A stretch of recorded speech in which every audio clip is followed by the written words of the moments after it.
We're here today on Country Pocket with John Depew. His new album is Bell of Hope, and one of the first albums I listened to in 2025, and definitely going to wind up as one of my favorites. It is a progressive bluegrass album, and it has a ton of direction. That's a rare combination.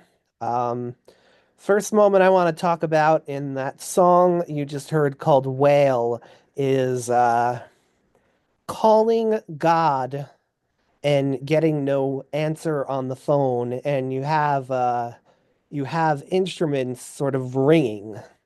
Um, I think that gave me a good taste of what this album was going to be like.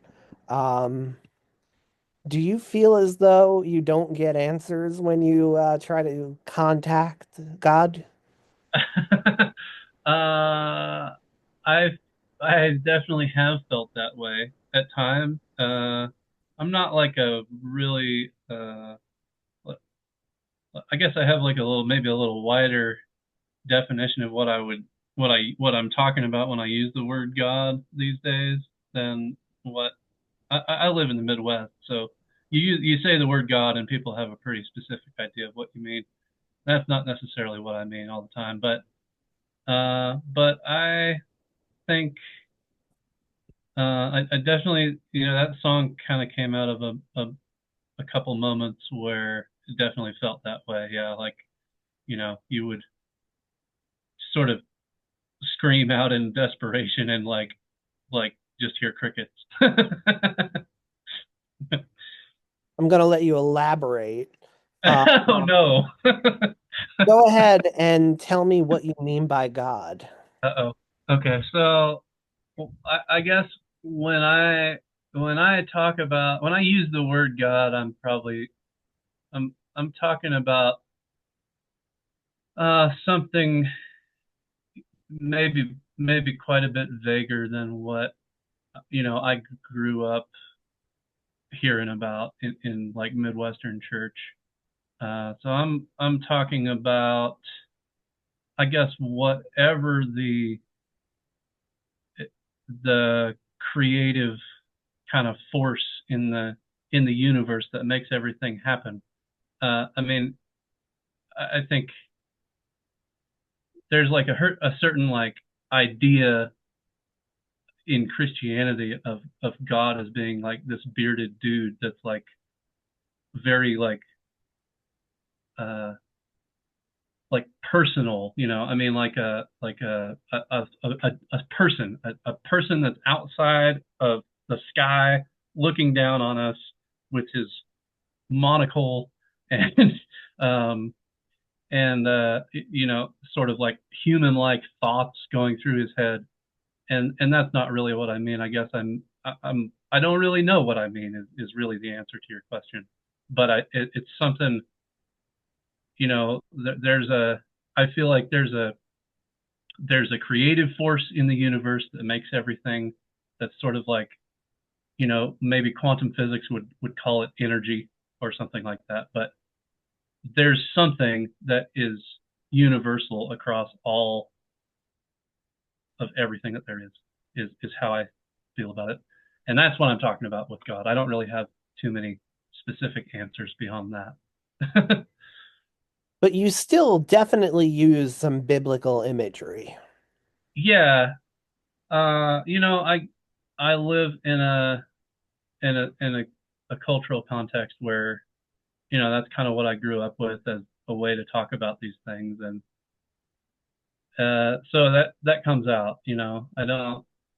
I guess those are metaphors that are familiar to a lot of people, and that's so anyway, that's kind of how why I use that language. Does that make sense? Yeah. Um, Tell me about submitting yourself to the whale. That is probably not my first reaction if I saw a whale. Yeah. Okay. So this is an idea of uh so just to give a little background on that song and kind of where that came out of is I was Uh, I was working full time. Um, huh, I was working full time carrying mail for the post office and trying to figure out how to balance that with. I was also playing a lot of music and gigging a lot and trying to figure out how to balance you know like being a regular person with a day job and also having this other thing that I wanted to do and not really being able to interface those very cleanly. And there was just sort of this point where it became pretty clear to me that I was going to have to make a choice between the two. And so the whale, it, when I wrote that song, the whale is kind of symbolic of this, like, it's kind of freaking terrifying to leave a stable life and try to be a musician instead. That's like kind of a stupid thing to do in a lot of ways, but that was the decision I was kind of faced with. And so what I ended up kind of feeling like coming out of that was, there's this sort of huge unknown in the world, but like I feel like I have to do this thing. I feel like there's a place for me in the world that I I'm gonna just have to like throw myself into it and sort of just see what happens. And that's sort of the whole metaphor there with the whale and like trying to go to Nineveh, but you don't really know how to get there. And so that's kind of where that all came from, if that makes sense. Yeah, I mean, I guess I guess I would consider embarking on a career in music to be slightly less terrifying than jumping into a whale. But I can I can I can see how at least those are in the same category uh, of ideas. Yeah, yeah. Maybe it's a little bit dramatized. That's okay. It's your album. You're allowed to dramatize. Yeah. Um, so I also love the way the nervousness comes through on those discordant sounds. A lot of these songs are beautiful, but the wail, it feels like it's gone off key by the end. Hmm. Yeah. Yeah. That's sort of just how that song came about. It is pretty much by definition off key. It's like it's a whole step harmony. So it's like we're playing like a G and an A in the same chord. So if you do enough other notes, that just becomes a suspended chord. But when you really only play like it's like two whole step harmonies stacked on top of each other, it's just sort of an ugly sound.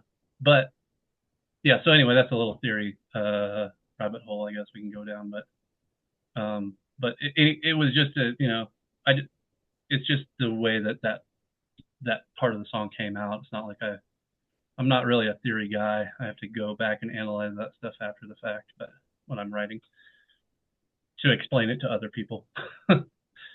Oh no, I'm not that interested in the music theory. I'm just Yeah. interested in the emotions behind the Yeah. Yeah. So it's definitely an intense moment in the song. Kind of both times that chorus progression, whatever comes out, it's definitely by the end we're building a pretty dynamic and tense tense moment. Yeah, you're right. Yeah, for sure. All right, so gonna move on to the lesson. You got you have a lot of inspirations in this song for spirituality. Whales are perhaps a biblical metaphor, but mountains, birds, all these other forces of nature. So tell me how nature wraps in to that spirituality. Yeah. So, um, I mean, I feel like if we want to talk about spirituality, uh, my definition of God, or however you want to say that, is I'm just gonna shut my phone off here. It's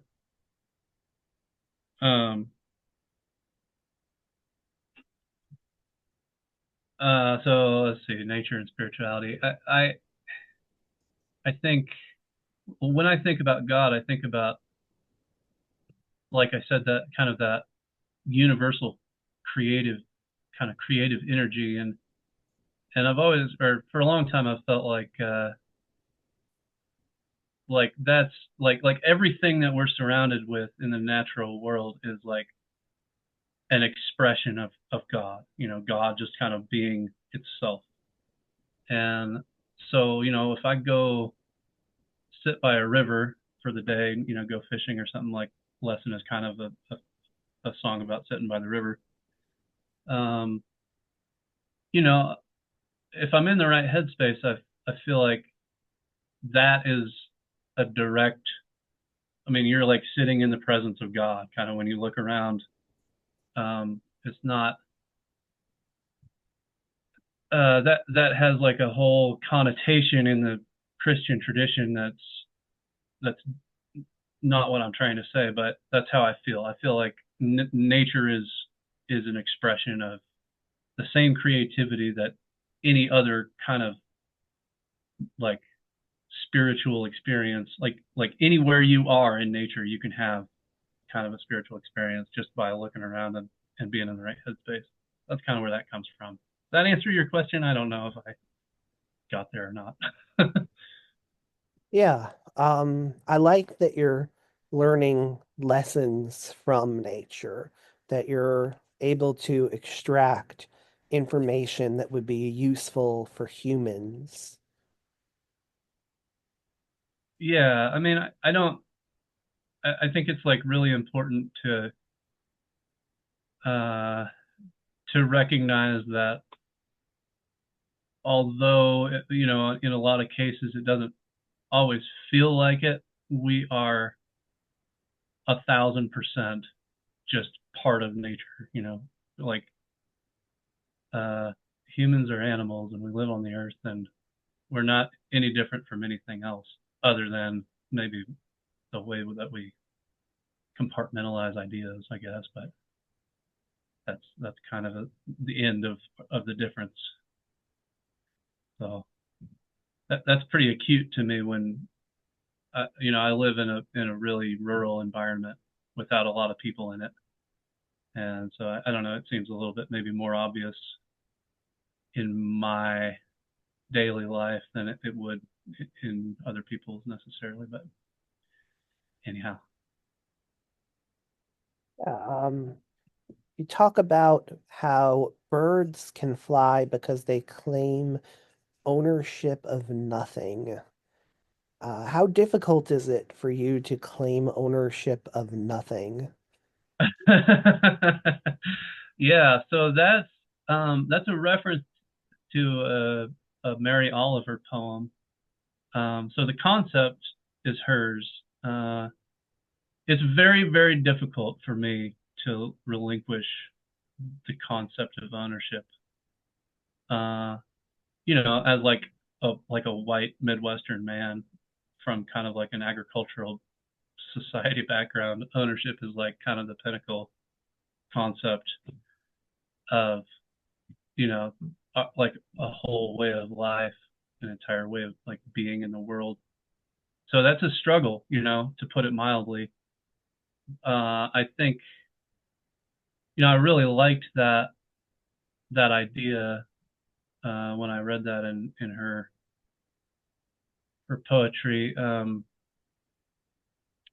I, I think the idea that in like our sort of truest, freest form, like freedom, basically comes from letting go of the what the baggage that is like our dominion over whatever, the world, and sort of just like letting ourselves exist, right? In a different sort of plane of understanding, I guess. That sounds really weird, but that's I'm trying to articulate it anyway. Yeah, there's nothing wrong with having ideas that are slightly weird. Well, I'm glad you think that. Makes for interesting albums. Let's hear the lesson and we'll be right back.